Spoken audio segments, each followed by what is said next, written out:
Yo, ce matin, je veux te parler de quelque chose qui, moi, me dérange beaucoup maintenant, sachant que j'étais un gros pratiquant avant, c'est le fait de snoozer, de repousser son alarme.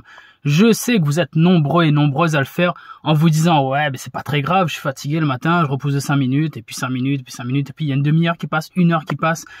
Et puis bon, voilà, c'est normal, c'est une habitude que j'ai. » C'est pas normal, c'est pas bon du tout, pas bon du tout. Parce que cette petite habitude anodine que tu as prise de kiffer 5 minutes de en plus, etc. C'est grave. C'est grave. Pourquoi? Selon moi, c'est parce que tu es littéralement en train de t'envoyer le message. La première action de ta journée, tu t'envoies le message. Écoute, je préfère rester au lit que d'aller vivre ma vie. Et ça, tu le répètes, tu te le dis 5 fois, 10 fois. Non, je préfère rester au chaud au lit plutôt que de me lever et d'aller kiffer cette putain de chance que j'ai d'être en vie. Je préfère rester au lit à dormir, à rêver ma vie plutôt que de me lever pour aller la vivre en vrai et la kiffer. Parce que si ta vie était kiffante, si ta vie était géniale et si au moins tu étais sur la voie de la rendre géniale et si tu avais des activités qui te plaisaient dans ta journée, tu bondirais du lit et je peux te garantir que quand tu fais ce qui te plaît dans ta journée, je te parle pas forcément du travail, je te parle de tout ce qu'il y a autour. Si tu remplis ta journée d'activités kiffantes, le matin, boum, tu lèves, tu bondis du lit. Mais là, tu te dis, ok, je préfère rester au lit parce que ma vie est ennuyeuse, ma vie ne me plaît pas, je préfère retarder le moment où je vais affronter ma propre vie en ne me rendant pas compte de la chance extrême, la chance extraordinaire que j'ai d'être en vie et de pouvoir en plus, dans le pays riche dans lequel j'habite, faire en sorte d'améliorer ma vie. Parce que j'ai le temps de m'ennuyer, donc j'ai le temps de mettre en place des choses pour faire en sorte que ma vie soit pleinement épanouissante. Mais non, je préfère dormir, je préfère rester au lit, je préfère rester au chaud sous la couette, repousser encore et encore. Et là, je vous vois venir, vous allez me dire, ouais, mais Xavier, on est fatigué, tu vois, et puis je sais pas quoi faire le matin. Deux excuses de merde, je suis désolé de te le dire comme ça, mais c'est ce que je me suis dit à moi-même, et j'en suis persuadé aujourd'hui. Si t'es fatigué, c'est de ta faute. Si t'es fatigué, c'est de ta faute, dors mieux, renseigne-toi sur le sommeil, arrête de dormir à 1h du matin, à minuit, ça sert à rien, c'est nul. Tu mets ta santé en danger. Bichonne ton sommeil, vénère ton corps, bichonne ton sommeil, va dormir à 22h maximum. Tu es câblé pour aller dormir à 22h maximum, sauf encore une fois, les quelques pourcents de personnes qui sont vraiment du soir. Mais dans la grande majorité des cas, on est fait pour aller dormir à 21h30, 22h maximum. C'est comme ça, c'est la nature. Sauf que, malheureusement, il y a énormément de voleurs de temps autour de nous, il y a énormément de process cognitifs qui sont mis en place pour te donner envie de rester sur les écrans, pour te donner envie de consommer du contenu, de l'information, parce qu'on vit une époque de merde où on a plein de réseaux sociaux dans tous les sens, et je note l'hypocrisie du propos que je viens de faire, parce que j'utilise les réseaux sociaux pour te parler. Mais je passe par là où tu es. Faut bien que je te trouve quelque part.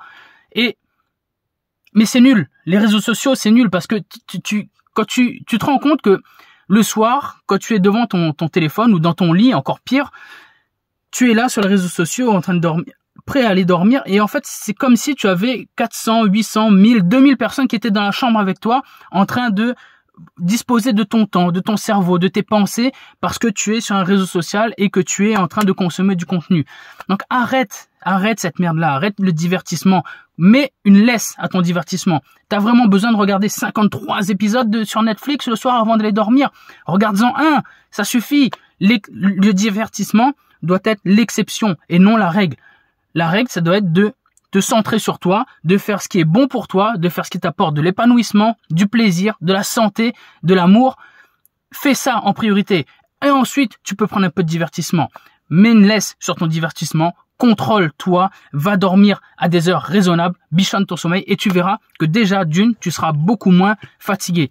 Et de deux, si tu mets autant de divertissement dans ta vie, c'est justement parce que tu ne mets pas de choses kiffantes dans ta vie. Ou c'est peut-être l'inverse, c'est parce que tu n'as pas de choses kiffantes dans ta vie que du coup le divertissement arrive à prendre une place énorme. Toujours est-il que le résultat est le même.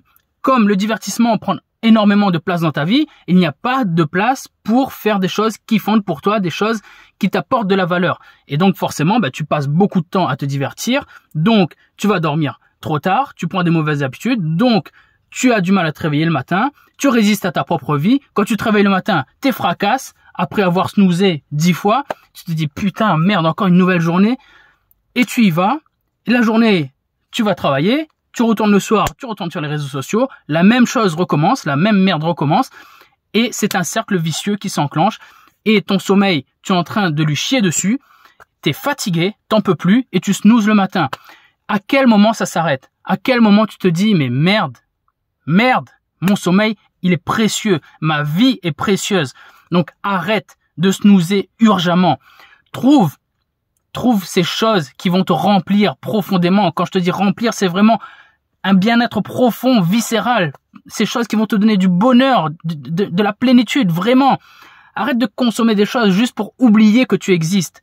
Tu te rends compte à quel point c'est grave de te dire que je résiste à ma propre vie tous les matins en repoussant le moment où je vais rentrer dans ma vie? C'est grave. Moi, je trouve ça grave. Je suis désolé si, je sais pas, peut-être je suis un taré, mais moi, je trouve que c'est très grave. Donc, s'il te plaît, arrête de snoozer. Remplis ta vie de choses pleines, enfin, qui sont bonnes pour toi, des choses qui t'apportent énormément de valeur. Prends soin de toi, prends soin de ta vie, t'en as qu'une, et passe à l'action sur ces choses-là, et arrête de te divertir à outrance. C'est pas ça la vie, c'est pas ça la vie. Donc je compte vraiment sur toi.